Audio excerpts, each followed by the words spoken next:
Salut à tous, c'est encore moi, Patrick Duval. Je vous rappelle que sur ma chaîne, je parle de tout ce qu'on peut faire soi-même. Abonnez-vous si vous aimez bricoler, il y aura plein de choses intéressantes. Et maintenant, passons directement au sujet de cette vidéo. Un vieux thermos peut servir à beaucoup de choses. Par exemple, comme récipient pour quelque chose. Aussi bien pour les liquides que pour les substances en vrac. Ou bien, en dernier recours, il peut être conservé comme un bon acier inoxydable qui pourrait s'avérer utile un jour. Un thermos de ce type, avec un large col, traînait dans ma remise depuis plusieurs années. Je m'en suis souvenu lorsqu'on m'a apporté, en guise de pièce détachée, un thermos presque identique, qui ne convenait pas à l'usage auquel il était destiné.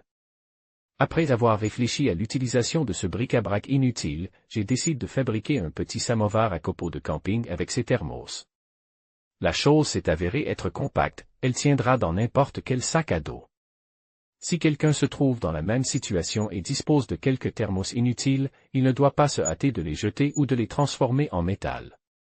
Vous aurez besoin de 2 thermos inutiles de même diamètre, un marteau, une pince, une lime ou un disque, un marqueur, ponceuse ou bolgarka, avec disque à découper, perceuse et mèche de 3 mm 15 cm de chaîne épaisse. Fabrication d'un samovar de camp. Ce n'est un secret pour personne que les thermos métalliques sont constitués de 2 flacons entre lesquels se trouve un espace sous vide. C'est cet espace sous vide qui permet au thermos de conserver la température souhaitée. En cas de dépressurisation de la couche de vide du thermos, par exemple à la suite d'une chute, l'espace est rempli d'air et le thermos perd ses propriétés. Notre tâche consiste à séparer la bouteille supérieure. Pour ce faire, marquez la ligne de coupe à l'aide d'un repéré. Il suffit d'estimer la longueur du samovar à copeaux dont vous aurez besoin. En effet, j'ai d'abord été trop gourmand et j'ai donc dû scier un autre morceau. Une fois le marquage effectué, il faut maintenant enlever les couvercles en plastique à l'aide d'un marteau et, sur la planche à émery, scier la longueur nécessaire de l'ampoule extérieure. Limez ou éliminez les bavures sur les bords. Ensuite, faites une découpe rectangulaire pour l'alimentation en combustible et, au verso, quelques trous ou encoches pour le tirage. La partie inférieure, où le bois brûlera, est prête. Occupons-nous maintenant du deuxième thermos. Cette procédure n'est pas très différente de la première. Dans ce cas seulement, nous devons couper le fond de l'ampoule extérieure sans endommager l'ampoule intérieure.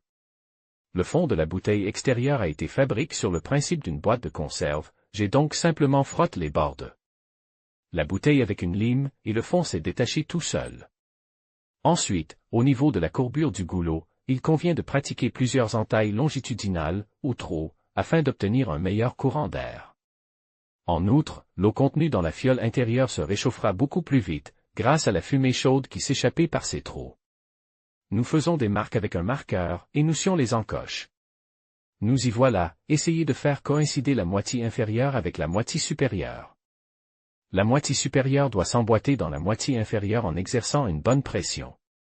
De sorte que vous puissiez à peine les séparer par la suite. Ensuite, en chauffant, le métal se dilatera encore plus, ce qui rendra finalement impossible la séparation spontanée des pièces pendant le chauffage de l'eau.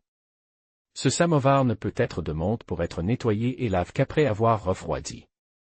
C'est la fin de la partie principale du travail.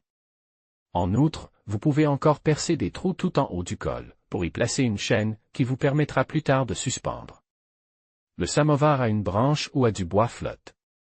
Vous pouvez également vous en passer en posant le samovar sur le sol nu. Vous pouvez utiliser un tel samovar pour le camping. Il sera particulièrement indispensable dans les endroits où il est interdit de faire un feu ouvert pour qu'il ne fume pas et ne produise pas d'étincelles. Vous pouvez l'alimenter non pas avec des copeaux et des cônes, mais avec des pastilles de combustible sec. Jetez quelques pastilles dans le foyer, faites-les fondre et accrochez-les à une branche. Personne ne pourra y toucher. Faire bouillir de l'eau pour le œuf ou préparer des aliments lyophilisés dans un tel samovar en 15 à 20 minutes est facile, dans des conditions de camping réelles. Il m'a fallu 28 minutes pour faire bouillir de l'eau. Et cela en tenant compte du fait que la température de l'air, à ce moment-là, était de 21 degrés centigrades. C'est très bien. Les tests peuvent être vus dans la vidéo ci-dessous.